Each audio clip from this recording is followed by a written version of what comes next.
Thank you for the kind reception, but they are tight with this clock, so I'm going to need you to limit your clapping because I got a lot to say. I am so excited to be here, and I'm really grateful to be part of this discussion, right? To be part of the discussion where we heard it from Senator Kaine, what it means to have different people run in different places. And I focus on that a lot because before and after redistricting, I have run in a lot of places, actually, as it turns out. 21 different localities across the Commonwealth of Virginia.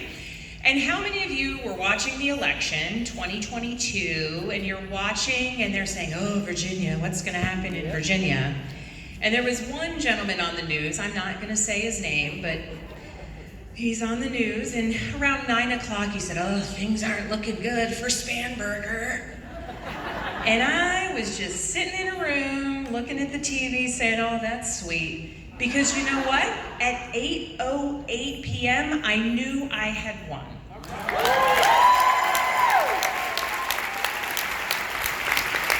And at 8:08, I knew I had won because the smaller rural communities I represent are super fast with their reporting numbers. And I was outperforming even the targets we had set for ourselves. And so I do apologize because I know for all of you at home watching it, when it showed me really kind of looking like I was getting crushed, I was sitting back easy with my feet up knowing I hadn't, and knowing that we were gonna win.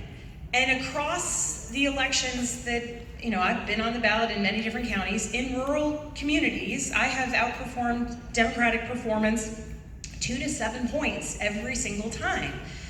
And the reality is, it comes down to a few things: showing up, respect, and talking about the issues that matter to people. And I want to thank every candidate who shows up and makes people feel heard and makes people feel like a valuable portion of that conversation, and certainly Rural Ground Game as an organization recognizes that as a foundational part of what it is that they do. You show respect, you show up, and you talk about the issues that matter to people on the ground.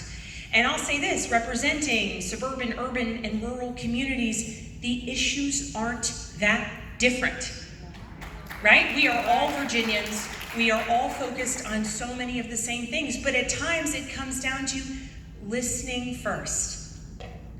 And when I was first campaigning in 2018, I was at an event in Amelia County, and this man said to me, are you a Democrat or are you an independent? And I said, sir, I'm a Democrat. And he said, oh,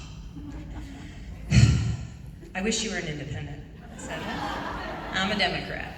He said, but I love this and I love that. And his wife, we're at the county fair, his wife leans over, she goes, well, I've read your website and I love all of your policies. We really wish you were an independent. And I said, well, I'm a Democrat. So the conversation continues a little bit. And at one point in time, I said, well, sir, he's telling me all the things he loves about my policies. I said, sir, maybe you're a Democrat. Oh. When I left him, he said, well, you're a funny Democrat. And I said, well, I will say this, when you go into that polling place, it's between you and God. Nobody has to know. But I say that because here's a man who's talking to me, and he's saying, you're paying attention to the issues that matter to me. You're focused on rural development, you are focused on broadband connectivity, you are focused on agricultural communities, you are focused on the economy, you are focused on the issues that matter to me. And I was talking about the issues that matter to him. And I'll tell you what, I don't know how he voted, but I did outperform in Amelia County. Maybe just by one person or two.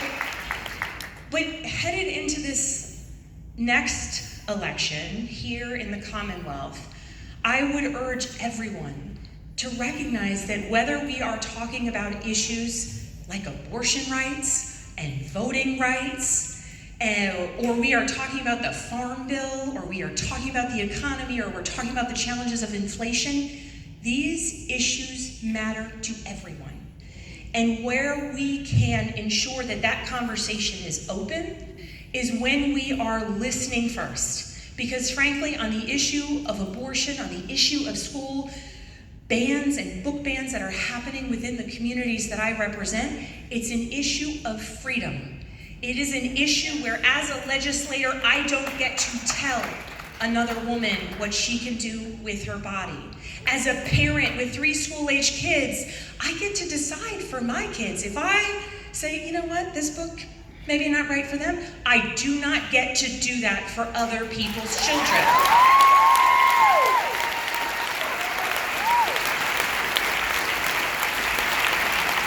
And when we are listening first to the issues that people bring to us, it's a question of, are we hearing people? Are we listening? And then are we taking action?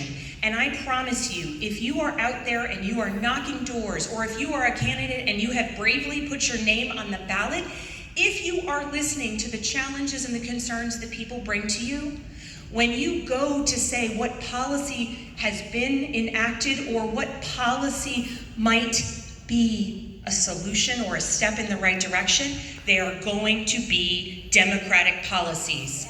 Because we are about finding solutions, we are about creating opportunity, and we are about putting the pieces in place so that people have what they need to pursue happiness and joy and whatever that may look like. So when you are out there, remember that you are a Democrat not because you think donkeys are cool or you love blue. You are a Democrat because our policies are better. And if you have made the choice to be a Democrat because our policies are better, then why would we not all take a minute to explain them, to talk about them, and to ensure that any person, no matter where they are across the Commonwealth, they know what our policies are, what the principles we are working for, and why we are dedicated to moving our Commonwealth forward for everyone. So I thank you all for all of your engagement, your advocacy, and for letting me be a part of today.